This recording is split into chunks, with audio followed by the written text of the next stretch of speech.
Hello everyone, welcome to my dirty ass living room table. I've brought you here to do something a little different today, because 2 days ago at work I saw this thing, and it looked lonely and wanted to have a review done of it because I looked it up online and apparently it barely exists. This is the Nyko Playpad. It is a Bluetooth controller for Android devices. There are two of them, this piece of shit, and one that looks like an Xbox controller, which is it looks a lot better, and it's probably more expensive. It's called the Playpad Pro. But this is the one I found, and I bought it just because there was actually one review of the Playpad Pro, and there's none of this one. I don't know why this doesn't exist yet, but hey, now I have it, and we're going to do a review of it. First off, this is the packaging it comes in. This is like up here, and this is down here. It's pretty much nothing but plastic. And it's got one of these, which, I mean, is like, you know, standard BS you don't even read. All it said was to charge it and then to connect it. This has a whole bunch of stuff over it. I'm not going to read any of it. I'm just going to put it in close so that you can read it if you want to. Pause the video. And, I mean, it's your standard junk on a box. Now, here's the fun part. It comes with two things. The first is the stand, which at first I looked at it and I didn't know what the hell was going on, but then I realized it's just designed for tablets, because that's kind of what this is geared at. It's got this weird thing that comes down. There's like 3 notches, so you can have it there, there, or there. That's where we're going to have it. And then the charger. That's the charger. That's all you get. That's the whole thing. I used my phone charger to charge it because this is stupid. How are you supposed to... Like, it says you want to use either a charger you can buy separately or just plug this into your computer. Can you imagine this, like, just hanging there on your computer? That is dumb! Anyway, this is my phone. It's a Motorola Droid 4. It's one of the best phones around right now. At least I think so. But that's not what this review is about. I'm going to put that right here for now, because we're about to do something on it. Now, first off, before I go into connecting this to my phone itself, I connected it to my computer because something was amiss. As you can see, there are 2 slide pads, which they feel pretty awful. They do the job, but after the 3DS slide pad, they're just god-awful, and these little bumps on them feel like they're going to kill you if you use them too much. There's those, there's the D-pad, there's 4 buttons, they feel pretty nice. The D-pad's better than the Xbox D-pad. There's these, there's a home button, and then there's 2 buttons here, and then these weird spongy buttons, which don't work. And that's one of the problems I had. When I connected this, there aren't really, I mean, this doesn't practically exist yet, so there's nothing that's directly supporting it, but there were 2 problems with the input. One is that this and this do the same thing, and they act like arrow keys, basically. And this doesn't do anything, and these 2 don't do anything. I cannot get anything to recognize these. I connected it to my computer, specifically to see if everything was working. All of this registered independently, so these are 2 different inputs.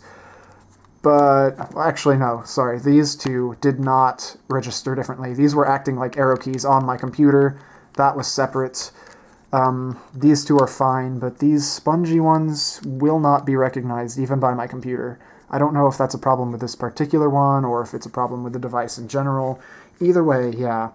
That's a problem because when you hold it, you want to hold it on those buttons. It's more comfortable than holding it up here, and I would like to use those, but I can't. These work fine, those don't. Kind of uncomfortable. I'm sure the Pro works a little bit better. Nonetheless, it feels solid. I don't really like the slide pads, but otherwise it feels solid.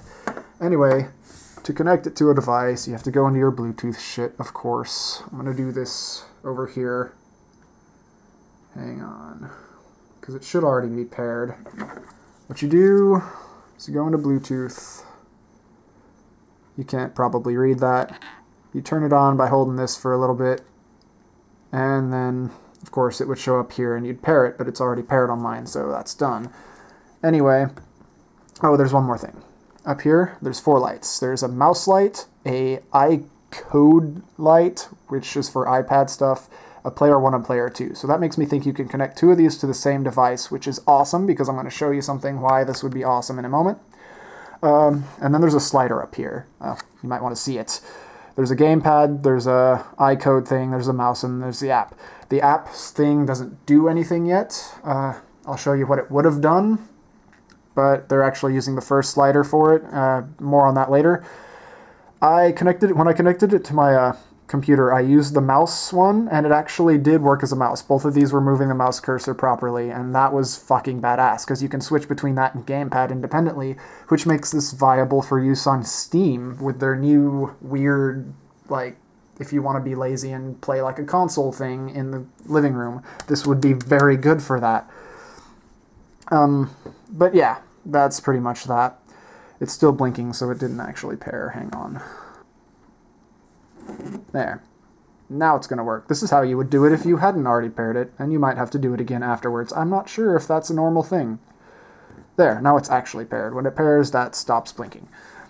So, the thing I want to show you is, I downloaded a bunch of stuff trying to get this to work with it, and mostly the only thing I got it to work with was emulators, so we're going straight into Moopin, which in itself worked a lot better than I was expecting. I got Super Smash Bros. Specifically for this test.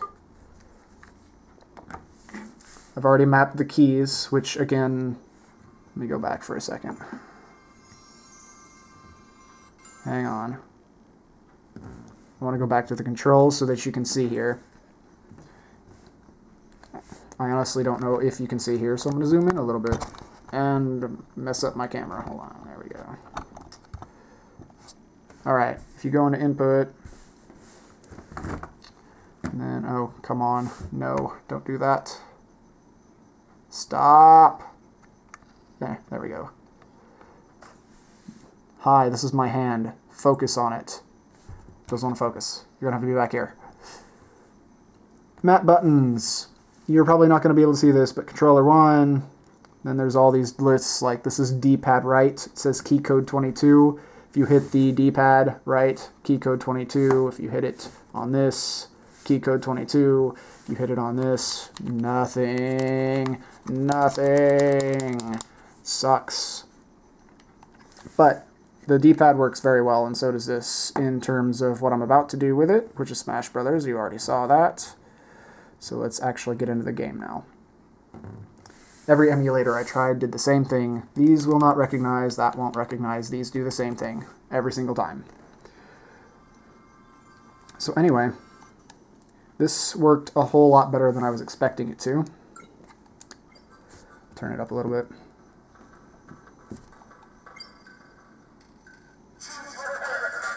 Turn it down a little bit.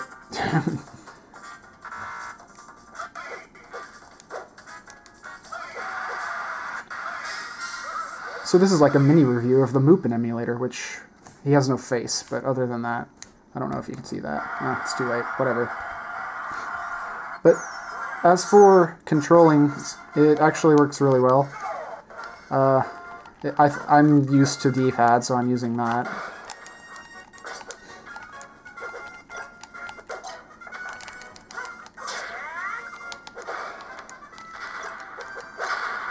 It's kind of hard to play over a camera, so that's why I'm sucking. I'm actually a lot better at this game than it's looking like.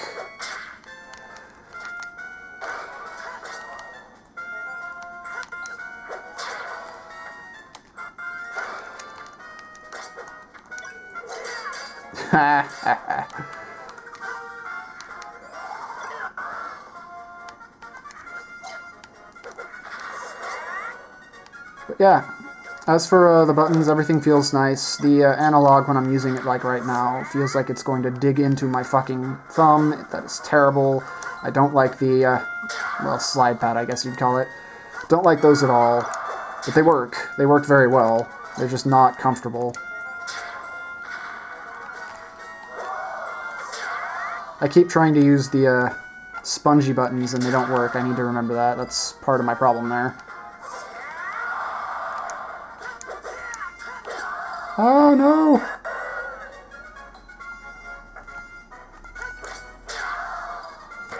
But yeah, it works really well in terms of the buttons and the D-pad. This, I think if I keep this, I'm going to sand those off. I'm not even seriously. I mean, they dig into your soul. They're so big and uncomfortable.